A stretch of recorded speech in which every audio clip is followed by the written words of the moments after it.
हमारी रक्षा करो भोलेनाथ। तारकासुर के अत्याचार नहीं सहे जाते। उसके राक्षस हमें यज्ञ नहीं करने देते।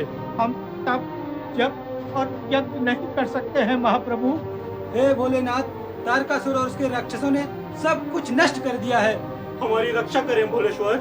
हमारे यज्ञ तप और आश्रमों को नष्ट करने के पश्चात अब वो हिमालय राज पर भी आक्रमण करने के लिए आगे बढ़ रहा है। वो दुष्ट अपनी मृत्यु से पहले ही क्यों मरना चाहता है? दुष्कर्म करने वाला कभी दंड से बचता नहीं। इतना सरल सत्य भी नहीं समझता वो असुर। ना समझे।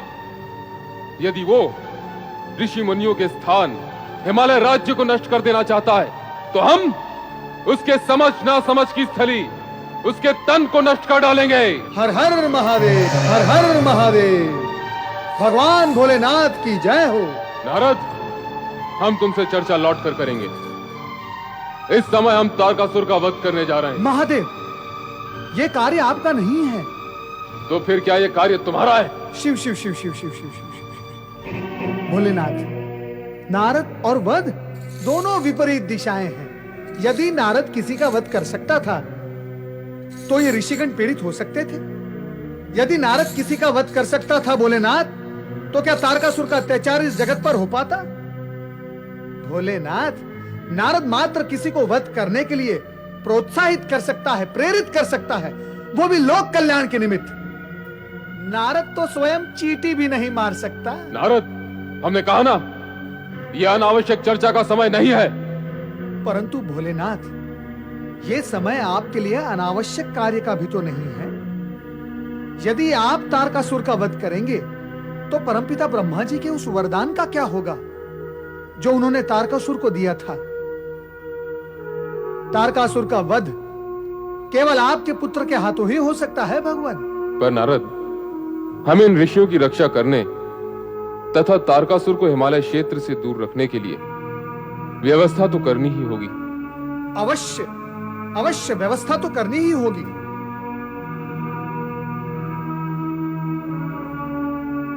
वीरभद्र!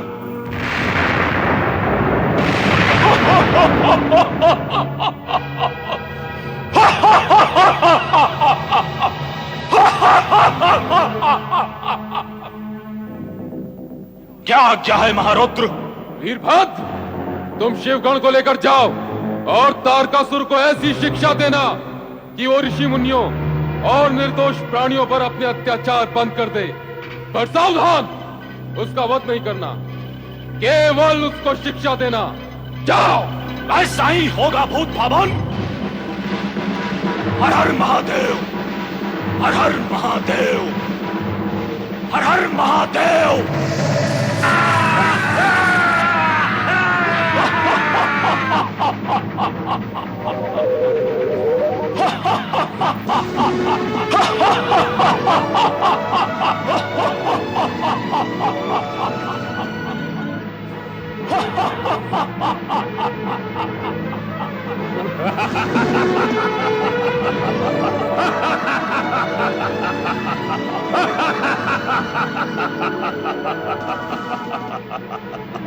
जय महारुद्र।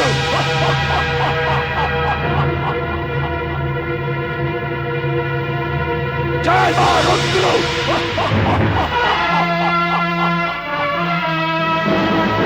जय महारुद्र।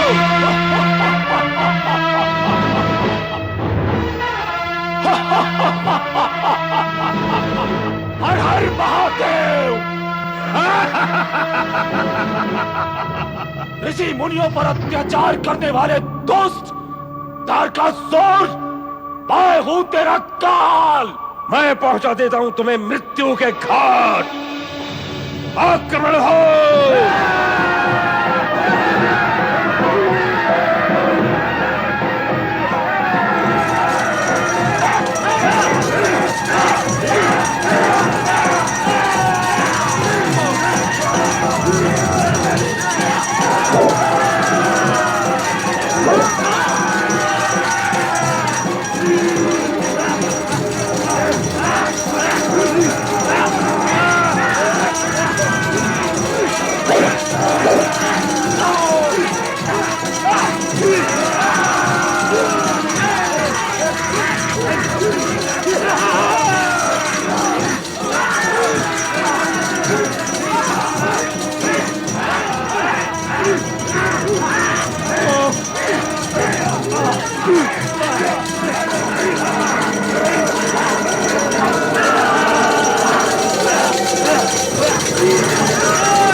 महाभावी, मैं अभी तुम्हारा अंत कर देता हूं।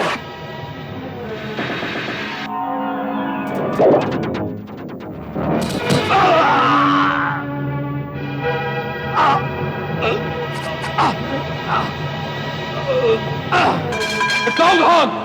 उसका वध नहीं करना, केवल उसको शिक्षा देना। रुद्र की आज्ञा से मैं तुझे जीवित छोड़ देता हूं। जा, भाग जा।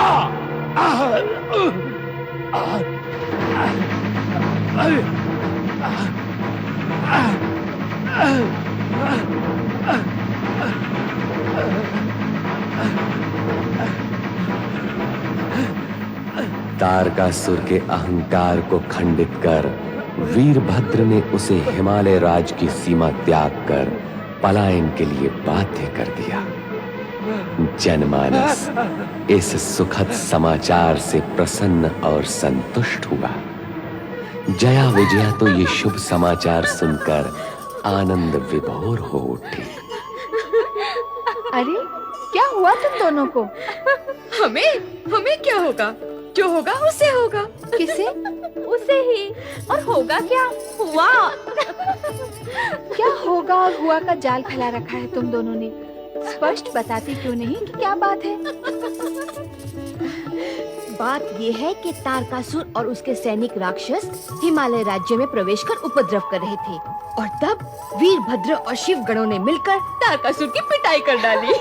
और वो क्षमा याचना करते हुए लंगड़ाता भाग रहा था। तो इसमें हंसने की क्या बात है?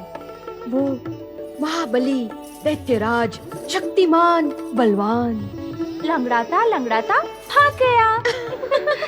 दूसरों के राज्य में अनाधिकार रूप से प्रवेश करके वहाँ उपद्रव करना और अशांति उत्पन्न करने का अंत में दुष्परिणाम ही होता है। हाँ, अब तो ये बात तारकासुर भी समझ चुका है। उत्तम है। शिव कृपा से तारकासुर को सद्बुद्धि तो प्राप्त हो गई। हम सभी को भगवान शिव का उपकार मानना चाहिए। हाँ, मानना चाहिए। अवश्य मानना चाहिए।